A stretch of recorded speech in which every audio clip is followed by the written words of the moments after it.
치유되어져야 할 그 일을 두고 우리를 말씀 앞으로 인도하여 주신 것을 감사합니다. 말씀을 통하여 하나님 우리 가운데에 본질적인 어떤 부분이 회복되어지고 하나님으로 말미암아 치유되어지는, 그리하여 참으로 실력 있는 그리스도인이 되어지는 복된 시간으로 하나님이 기름 부어 주옵소서. 예수 그리스도의 이름으로 기도드립니다. 아멘. 마태복음 4장에 보면 예수님이 시험 받으시는 부분이 있습니다. 예수님이 40일을 줄이신 후에 성령에 이끌려 광야로 가셔서 마귀에게 시험을 받으시느니라. 예수님은 하나님이시기 때문에 마귀에게 시험 받을 일이 전혀 없으세요. 왜냐하면 이미 마귀조차 하나님에 의한 창조물이기 때문에 하나님이 결박을 하든 어떤 수를 내도 끝을 낼 수가 있으신, 아니 감히 찾아올 수가 없죠, 예수님한테. 그런데 하나님이 그걸 허용을 하신 거예요. 왜 허용을 했냐? 우리의 삶을 보여주시고 싶은 거예요. 너희 인생도 살다 보면 이와 같은 시험하는 일들이 있게 되어진다라는 것을 말씀해 주세요. 그곳에서 이기는 길도 말씀해 주셨는데, 어떤 사람이 떡으로 이기는 게 아니다. 세상의 어떤 조건으로 이기는 게 아니라 하나님의 입에서 나온 약속의 말씀으로 이길 수 있다라고, 시험이 있다는 것, 그리고 그 시험은 말씀으로 이길 수 있다. 세상의 어떤 것이 아니라 하나님의 방법을 딱 알려주셨어요. 그리고 예수님이 뭐라고 말씀했냐면, 이에 사단이 물러가고, 사단아 물러가라 말씀하시고, 이에 사단이 물러가고 천사가 수종되니라. 하나님이 사단을 죽이시지 않았어요. 죽이시지 않고 무적행에 쳐놓지 않으시고 물러가라고 이야기를 하셨습니다. 왜 사단을 물려보냈냐면 그 사단을 통하여 하실 일도 있기 때문이에요. 어떤 일이냐? 우리를 단단하게 만들어줘요. 우리를 뿌리 깊은 사람으로 만들어줬는 우리의 역할들, 우리 주변의 인생의 바람이 뭐냐면 바로 그런 시험하는 일들이라는 사실입니다. 그러나 우리가 분명히 알 것은 우리는 궁극적으로 승리하게 되어져 있다는 거예요. 사망이 왕노릇하는 세상의 폭력 가운데서 살아가고 있지만 결국 우리는 예수 이름으로 승리하게 되어 있다는 사실. 그래서 힘들겠지만, 그 순간은 힘이 들지만 하나님은 그 모든 것들을 통하여서 우리를 고치시고 치료하시고 회복시키십니다. 그래서 여러분들이 잘 견디시면 결국은 승리예요. 왜냐하면 하나님은 저와 여러분의 인생을 세상의 어떤 것에 맡기지 않으셨어요. 그래서 하나님이 우리를 딱 붙들고 계시기 때문에 아무도 하나님의 손에서 우리를 빼앗을 자가 없다라고 말씀하셔요. 심지어 죽음조차도 우리에게서, 하나님에게서 우리를 빼앗을 수가 없어요. 그게 하나님이 법이에요. 하나님의 법으로 아예 그렇게 인쳐놓으셨어요. 그래서 저와 여러분들은 오늘은 어떤 모양으로 있을지 모르지만 결국은 승리한다는 것. 예수 그리스도 그 이름으로. 그게 하나님이 우리에게 이렇게 말씀하셨어요. 내 이름을 위하여 너희를 승리시킬 거다. 그러니까 하나님 당신의 명예, 하나님 당신의 자존심, 그것으로 우리를 보존하신다는 거예요. 우리가 지켜지는 게 하나님의 명예예요. 우리를 보호하시는 게 하나님의 명예고 자존심이에요. 여러분, 이게 이해가 잘 안 되죠? 자, 제가 물어볼게요. 우리 이지민 장로님, 민진이를 지키는 게 누구 자존심이야? 그대 자존심 맞지? 보호하는 게 명예지. 그렇지. 내 와이프, 내가 사랑하는 내 사람이 사람들로 하여금 불명예스러운 어떤 일을 당한다? 그건 곧 내 자존심이 상하는 거예요. 나의 명예 훼손이에요. 그래서 그 일에 우리가 분노하며 기어이 하는 건 내 사람이죠. 내 사람이기 때문이에요. 나의 사람, 곧 나에게 속한 자이기 때문이거든요. 하나님이 왜 우리가 왜 하나님의 자존심이고 왜 하나님의 명예냐? 하나님께 속한 자이기 때문이에요. 근데 이건 우리가 하나님께 속할래요가 아니라 하나님이 그렇게 우리를 픽하신 거예요. 그렇기 때문에 하나님 당신의 명예를 위하여 당신의 이름을 위하여 우리를 보존하고 지켜나가시고 궁극적으로 승리케 하신다는 거예요. 여기에는 우리의 공로가 1도 없어요. 우리의 조건이 1도 없어요. 단 하나 속하였다는 거, 선택하였다는 거. 그게 하나님이 우리를 지키시고 보호하시는 이유예요. 그럼 우리는 그게 우리 믿음의 근거예요. 진짜 생각해보니까 우리께 아무것도 없죠. 내가 조금 공감을 잘하든 공감을 못하든 상관없는 거야. 내 MBTI가 어떻든 상관없어. 왜? 속했으면 끝나는 거야. 속했으면 그가 N이든 P든 S든 T든 상관없어. 그거 우리는 몰랐거든. 요즘 뭐 결혼할 때 너 MBTI 뭐야? 할 수도 있지만 우리 때는 뭐 혈액형도 안 묻고 그냥 아이고 선택해놓고 보니 혈액형이 개떡 같네. 어떡하겠어. 이미 내가 선택했으니 책임져야지. 그건 거예요. 그러기 때문에 그 일에 우리의 건 아무것도 없는 거죠. 진짜 하나님이 선택하시고 하나님이 이끄시고 하나님이 다 하시지 여기에 우리는 요만큼도 없는 거예요. 그 사실은 진짜 우리의 믿음의 근거예요. 또 하나 우리 소망이 있어. 그래서 우리에게 소망이 있는 거야. 나는 아닌데 와 하나님께는 소망이 있어. 그분은 완전하시고 완벽하시고 약속을 이루심에 신실하시기 때문에 그 하나님이 우리에게 오늘 휘장에 대해서 말씀하세요. 우리 지난 시간에는 널판이었죠. 오늘은 휘장이에요. 휘장이 뭐냐면 커튼이에요. 칸막이. 또 이 휘장은 문과도 같아요. 문이 뭐예요? 구별시키는 거잖아요. 이 안과 밖을 구별하고 또 이곳과 저곳을 구분하는 게 문이거든요. 또 이 문은 출입하는 것이에요. 사람들이 들어가고 인앤아웃 할 수 있는 곳이 문이거든요.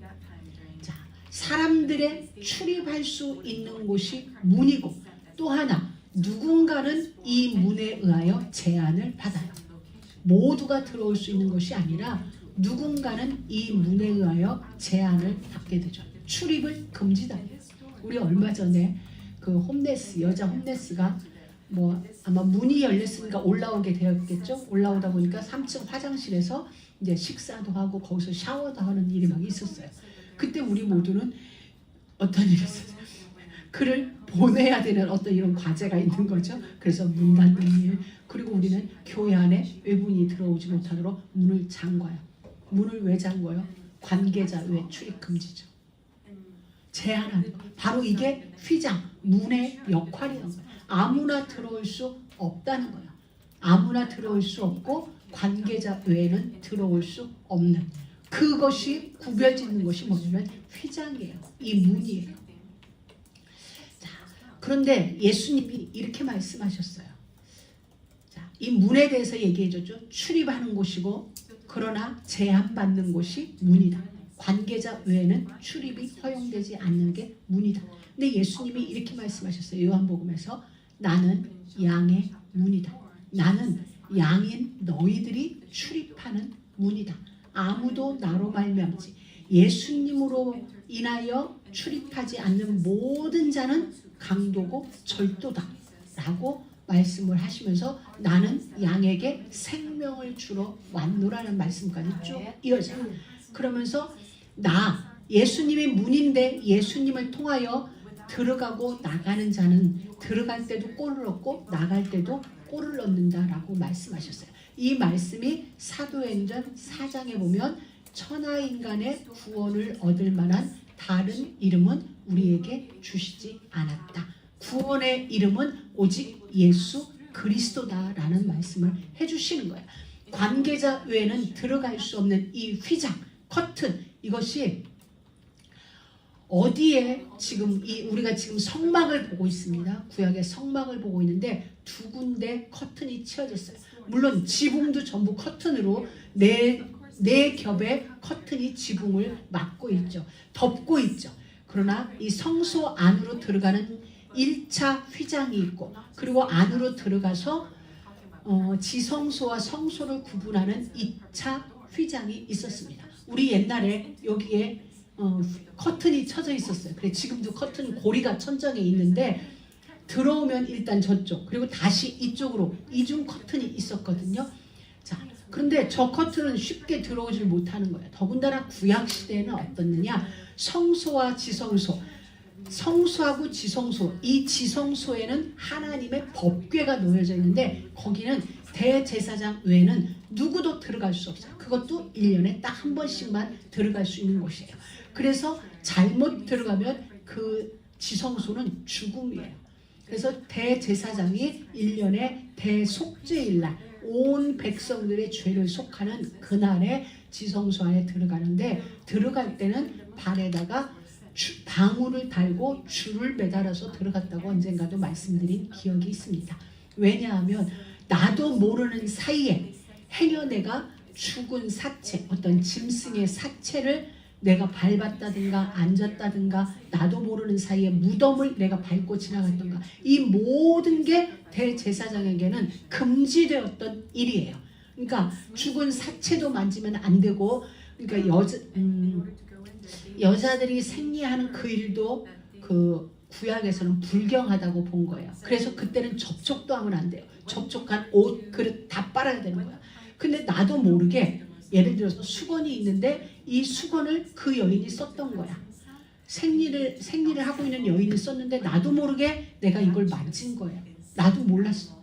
그래도 이 사실로 인하여 나는 지성소에 들어갈 수가 없는 거야. 아니 모르고 들어갔다. 모르고 들어갔어도 나는 지성소에서 온 백성의 죄를 속하는 그 속죄의 그 피를 못 흘리는 거야. 흘리면 나는 곧 죽는 거야. 내 자체가 죄가 내 안에 있기 때문에.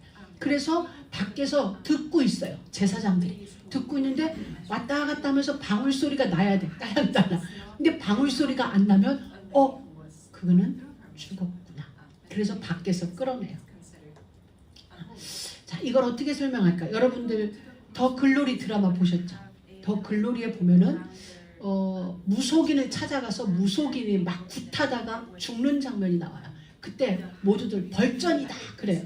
그게 뭐냐면 그 신에게 벌을 받은 거예요. 근데 어떤 벌이냐? 그가 해서는 안 될 몇 가지 규례를 어긴 거예요. 그때 그도 알지 못하는 사이에 그는 신에 의하여 죽임을 당하는 그 글로리의 한 장면이 있었어요.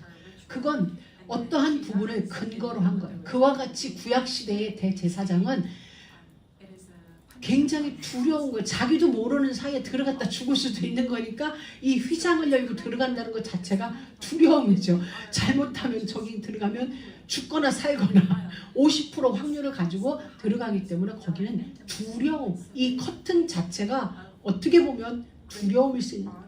그래서 거기 들어갈 때는 가족들에게 유언을 해야 되지 않을까. 그 정도로 그곳은 공포였어요.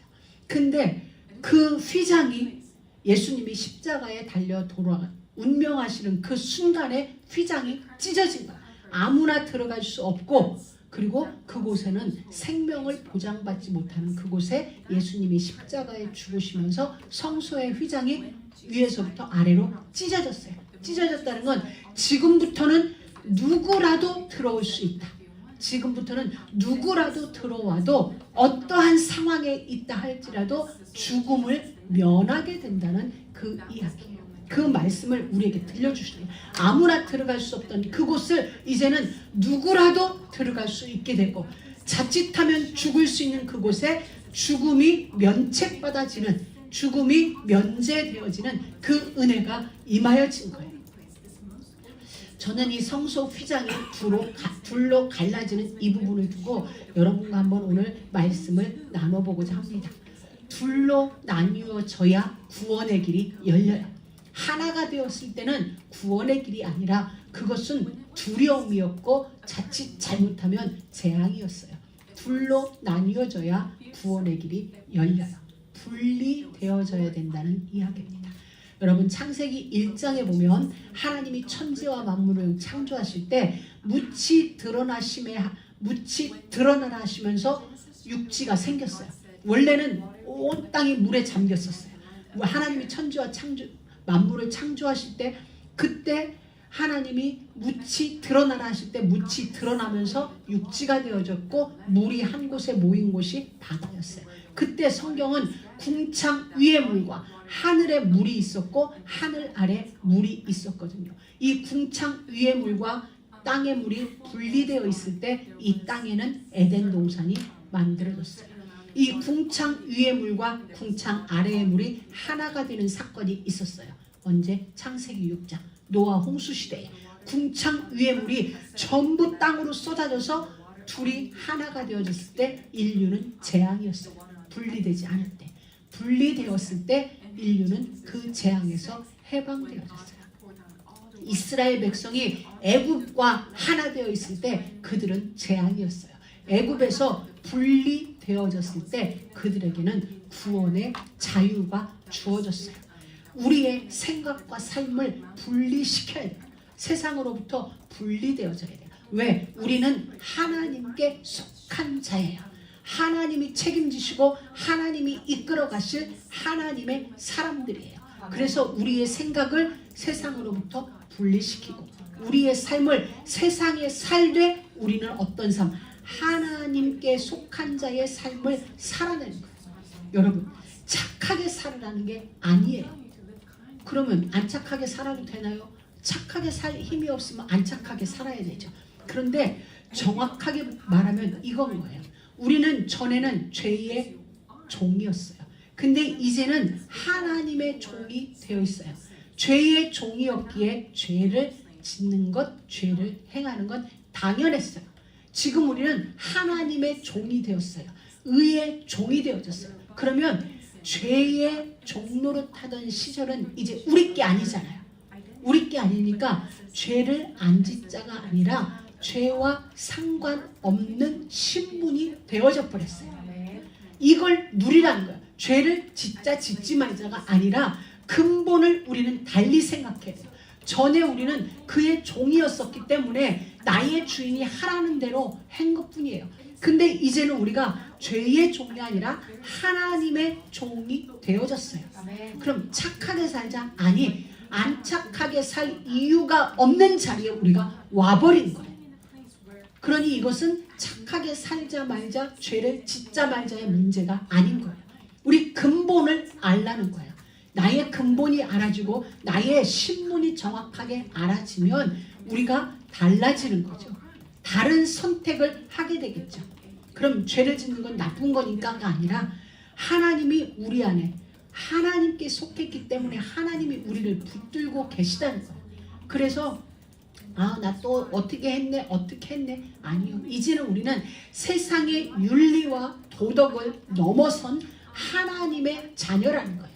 하나님의 종이에요. 그럼 우리는 그곳에 있어요. 그게 내 생각을 주장하고 있으면 돼요. 나의 자리는 이제 다르다. 나의 신분은 달라졌다. 여러분, 그게 여러분의 생각 속에 있으면 어느 날은 삶이 달라져요. 생각이 달라지면 삶은 달라질 수밖에 없게 되어지는 거죠. 우리가 그걸 이야기를 하는 거예요. 죄 짓지 마. 그건 죄야. 죄를 지으면 너는 지옥 가. 그 정도가 아니에요. 우리는 그걸 넘어선 거예요. 어쩌면 알지 못하는 사람에게 예수, 천국, 불신, 지옥은 공포심을 주는 것과도 같을 거예요. 그게 왜 그런지를 설명을 해주는 게 맞지, 설명해주지 않고 너 예수 안 믿으면 지옥 가. 이건 어떻게 보면 알지 못하는 사람에게 전혀 공감할 수 없는 다시 말하면 이해할 수 없는 내용이죠. 그럼 어떻게 보면 겁박을 주는 것과 비슷한 거예요. 그게 아니라 우리는 왜 예수를 믿어야 하는지, 우리는 죄의 자리에서 해방받은 거예요. 사단이 왕노릇하는 이 땅에서 하나님이 지키시고 하나님이 책임지시고 보호하시고 치유하시고 회복하셔서 원래의 자리로 우리를 되돌이키기를 원하시는 그 하나님이 이제 우리를 붙들고 가시기 때문에 궁극적으로 승리할 것이 우리의 운명이라는 거예요. 이미 정해졌어요. 우리는 하나님의 의지가, 하나님의 계획이, 우리를 향한 하나님의 약속이 우리의 결국이에요. 우리 인생의 마지막이 바로 그곳이에요. 우리가 도착할 지점에. 그런데 세상은 우리에게 속이는 거죠. 아니라는 거죠. 그것 외에 아니라는 거예요. 그래서 우리는 이 사이를 살아가고 있어요. 이곳에서. 그렇기 때문에 우리의 삶에서 때로 갈등도 있어요. 하나님께 속한 자인 것이 분명한데 우리는 세상을 살아가고 있기 때문에 이 세상은 사단이 왕노릇하는 그 현장을 살아가고 있고, 지금 불로 인하여서 소요가 있는 이 캘리포니아를 우리는 살아가고 있고, 또 오늘은 비가 오는 이 시간 속을 살아가고 있어요. 그러느니 우리의 눈에는 비도 보이고 불소식도 들리고 뭐 이런저런 세상 뉴스가 들리는 거야. 그 속에 우리는 있어요. 그런데 그런 많은 것들 속에서 가장 여러분의 중심된 생각은 그걸 끊어내라는 게 아니에요. 비 소식을 듣지 말고 불소식을 듣지 말고 세상의 뉴스를 듣지 말라는 게 아니라 들리는 걸 듣고 보이는 걸 보되 여러분 중심의 기둥은, 여러분 생각 속의 기둥, 삶 속의 기둥은 하나님이 나를 붙들고 계신다. 그 하나님이 나를 기어코 승리시키신다. 그 기준으로, 그 분명한 확신 속에서 나머지를 다 접하라는 거야. 그러면 여러분의 반응이 달라지죠. 전에 같으면 비하면 와 불이다 와 했는데 이제는 그럼에도 불구하고 하나님의 손은 나를 향하여 붙들고 계신다. 내 인생을 붙들고 계신다가 되면 예전같이 동요되지 않는다는 거예요. 분명히 그런 소식들이 가슴 아프고 우리에게 어떠한 것들이 있지만 우리의 대화의 중심 소재가 될 수도 있지만 예전같이 우리가 거기에 푹 빠지지 않는다는 거예요. 왜냐하면 이 모든 걸 통하여서 나를 향한 하나님의 계획은 변함없이 이루어질 것이기 때문에, 그게요 바로 그것을 하나님은 놓치지 말라는 거예요. 그리고 오늘 휘장을 통하여 하나님이 우리에게 알게 하시는 게 그거예요. 또 하나 중요한 건 이 휘장은 아무나 들어갈 수 없다는 거예요. 제사장만 그 안으로 들어갈 수 있는 거예요. 신분이 명확해야 돼요. 조건이 명확해야 돼요. 왜? 구약시대는 제사장 제도가 있기 때문인 거죠. 우리 오늘날도 이번에 트럼프 대통령이 취임을 할 때 취임식장에 아무나 가지 않았잖아요. 초대받은 자만 갈 수 있었어요. 그 깊은 그 인사이드에서 초대받은 사람 들어갔고 또 바깥에 초대받은 사람, 호텔 쪽으로 초대받은 사람, 각각의 자리가 다 달랐어요.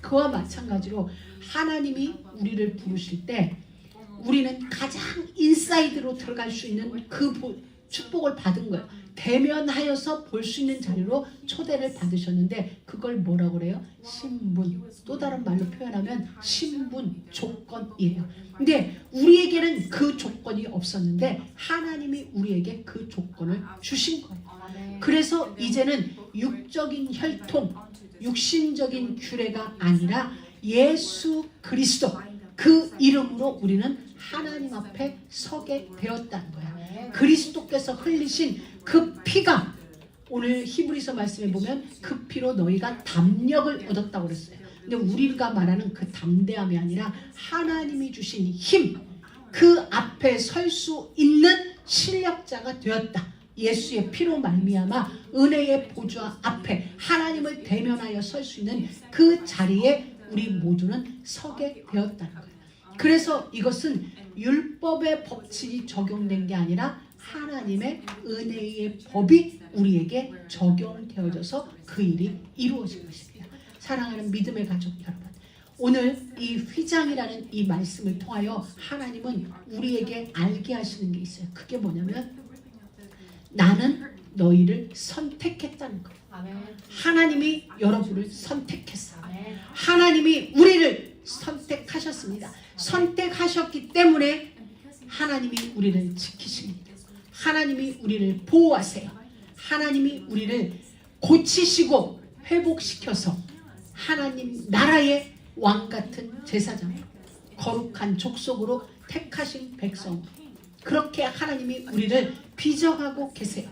어디에 내놔도 하나님께 속한 자임에 부끄럽지 않을 자로 하나님이 우리를 만들어 가세요. 우리가 몸부림치는 게 아니라 하나님의 성령이 우리 가운데 오셔서 여러분 각자의 인생을, 여러분이 마주하고 있는 그 모든 문제와 사연들을 통하여 하나님이 여러분을 가장 아름다운 존재로, 보시기에 좋은 존재로 지금 빚어가고 계신 중인 거예요. 그걸 성경은 이렇게 말하고 있어요. 토기장인가 그릇을 빚었습니다. 그런데 이 그릇이 이 뚜껑이 마음에 안 들어요. 그럼 토기장이가 이것을 깨버려. 그리고 다시 자기가 가장 보기 좋은 제품이 만들어서 이렇게 딱 씌우는 거예요. 그와 마찬가지예요. 하나님이 우리에게 흠이 있을 수 있어요. 우리 각자에게 흠이 있어요. 우리가 보는 흠 말고 우리가 생각할 때 죄, 흠 이러면 우리는 결국 거의 다 윤리 도덕적인 부분에 다 묶여요.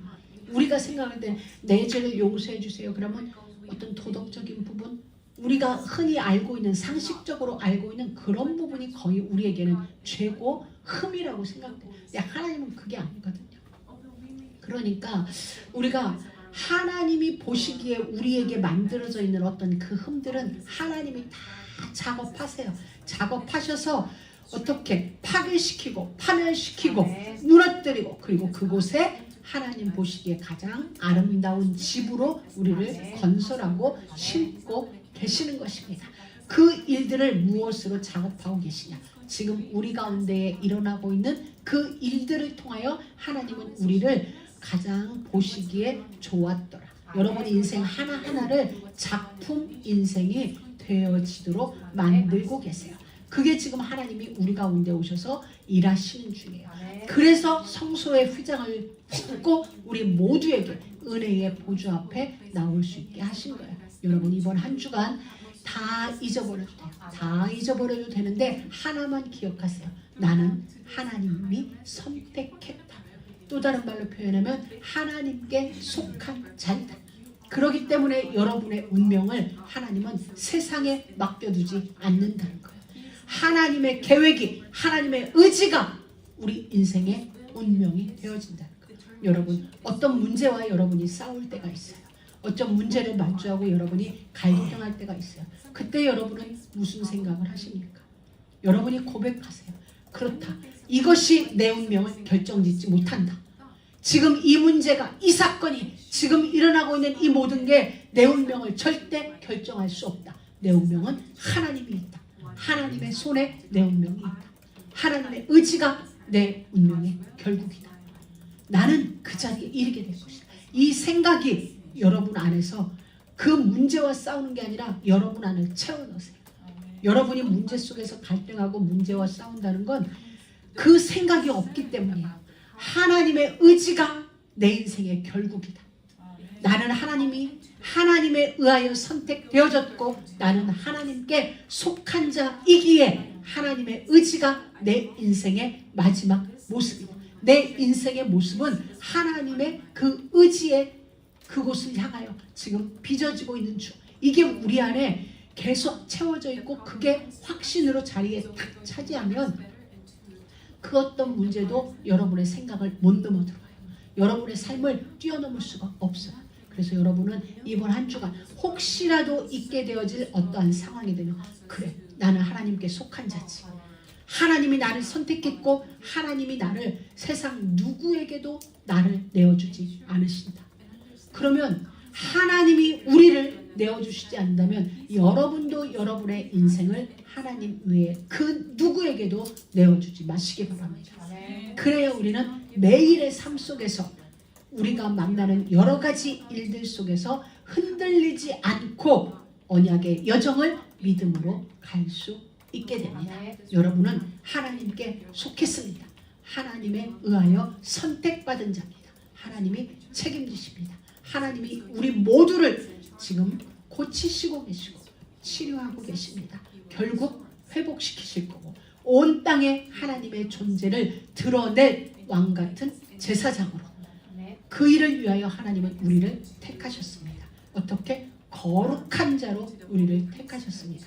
그 은혜가 이번 한 주간 여러분의 삶 속에 누려지길 축복합니다. 잊지 마세요. 하나님께 속하였다. 이 사실을. 하나님 감사합니다. 우리를 선택하여 주시고 하나님께 속한 자의 삶을 살아갈 은혜를 저희 모두에게 주심을 감사합니다. 세상의 어떤 것에 우리의 운명을 맡기지 않으시고 하나님이 친히 우리를 보호하시고 우리 한 사람 한 사람이 여호와의 자존심이 되고 여호와의 명예인 삶을 살아가는 이 특별한 은혜를 우리에게 주심을 감사합니다. 그 신분과 정체성으로 한 주간을 승리하는 우리 모두가 되길 소망합니다. 주님